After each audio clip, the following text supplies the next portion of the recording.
There's an underground movement some of you may have encountered called Cathedrals on Cannabis, which is about people who visit the great cathedrals in an altered state of consciousness. And of course, this Cathedrals on Cannabis has led to smaller movements, cathedrals on mushrooms, cathedrals on acid, and so on.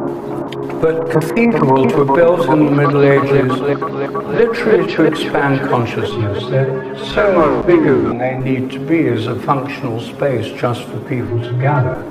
They're built to expand minds, stained glass windows. And imagine the Middle Ages, people lived in mud huts. And so going into a cathedral like York Minster, and with those stained glass windows, was a completely mind-opening experience. And I think that the one way they interact with existing religions is through the tradition and the architecture. I mean, York Minster is, as many of you will know, the most wonderful building. And this evening with Ruth, I went to choral evensong there every day at 5:30. There's this incredibly beautiful service of different singing every day, sacred chant echoing in that space. We didn't go.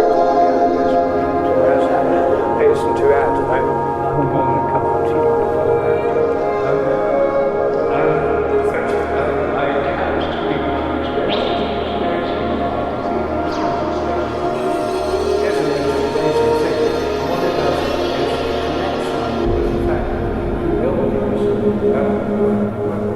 mysticism was common in the Middle Ages, was full of monasteries, monks, convents, contemplators, hermits.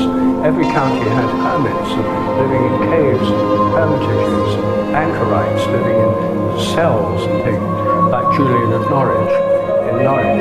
So it was a mystical time, and the architecture that expressed that was these great cathedrals.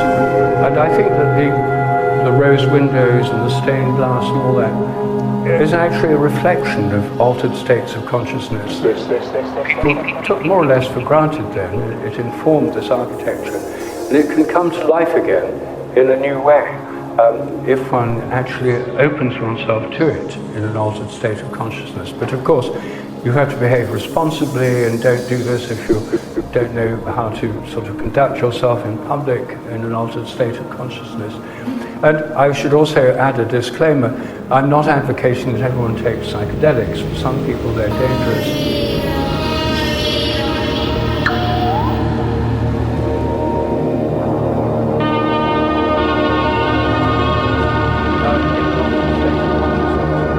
This Cathedrals on Cannabis has led to smaller movements, cathedrals on mushrooms, cathedrals on acid.